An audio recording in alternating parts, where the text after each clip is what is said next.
Bonjour à tous, bonjour Jean de Boishue. Bonjour. Merci d'être avec nous. On vous reçoit pour la sortie de votre ouvrage Anti-secret.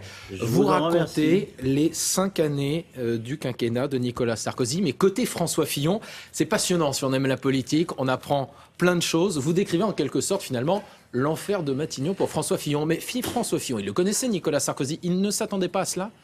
Écoutez, je crois que d'abord Matignon, c'est un endroit où le travail est intense, où on vit l'actualité française au jour le jour.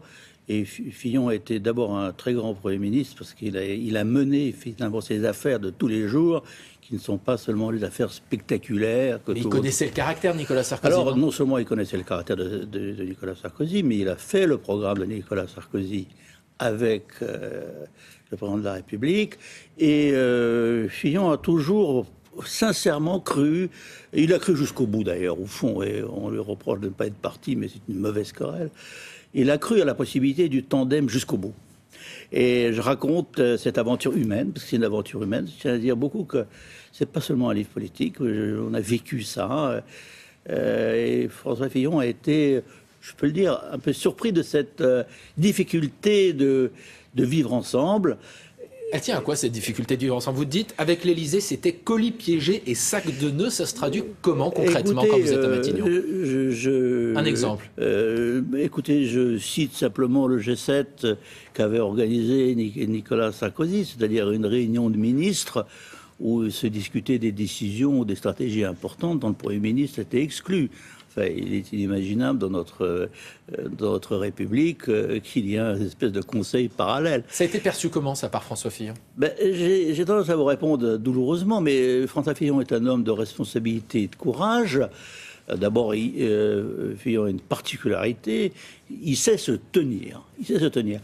Et je reconnais que j'étais un des seuls, je ne rougis pas en l'avouant, que j'étais le dire, que ces situations étaient pour moi un peu insupportables. Donc je faisais mon métier de conseiller. Et alors justement, en tant que conseiller, il y a une date, un mot qu'on a tous retenu. Été 2007, Nicolas Sarkozy qualifie son Premier ministre de collaborateur. Comment il réagit, François Fillon? Expliquez-nous. Eh bien, vous savez, quand on vit comme ça au jour le jour ce combat politique, on a l'impression que c'est un dérapage, c'est une erreur, que ça ne reviendra pas.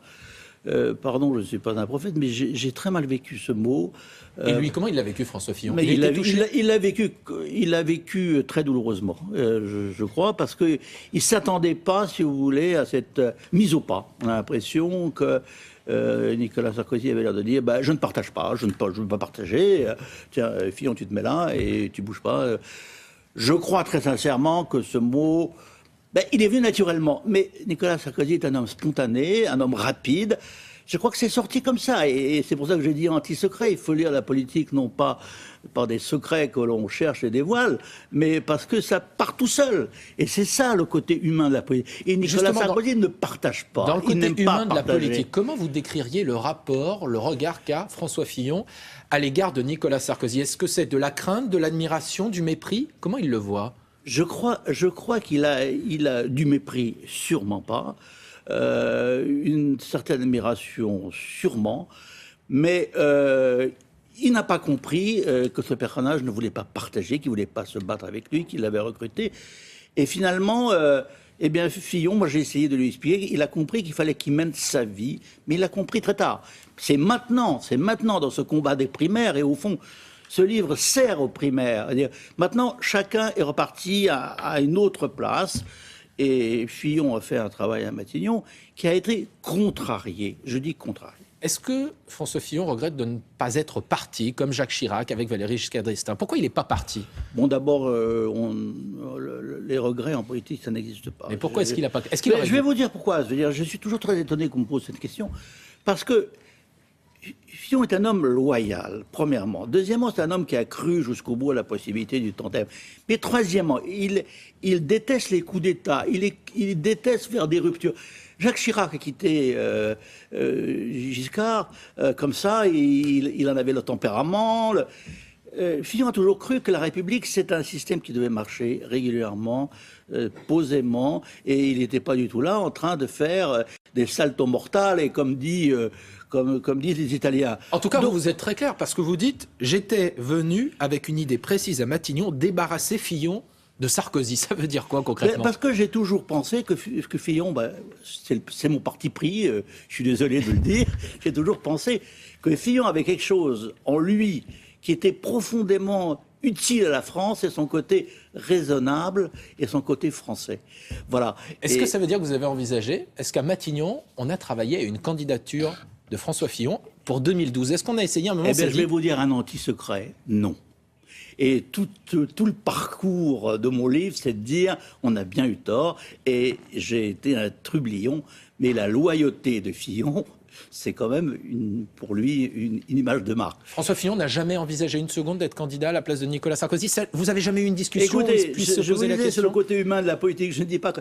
Mais moi, quand je disais dans des petites réunions, écoutez, à nous de jouer, en me disant tais-toi, surtout que l'entourage de Fillon, c'était beaucoup des gens de qualité qui ont travaillé avec Nicolas Sarkozy et qui ne devaient pas me l'avouer parce qu'ils connaissaient mes positions, mais qui étaient un peu mortifiés de cette espèce de tir de barrage de Sarkozy contre Fillon. François Fillon, il est sorti avec une très bonne image de Matignon, une popularité extrêmement haute. Aujourd'hui, il est en queue de peloton. Est-ce que finalement, il n'a pas tout gâché?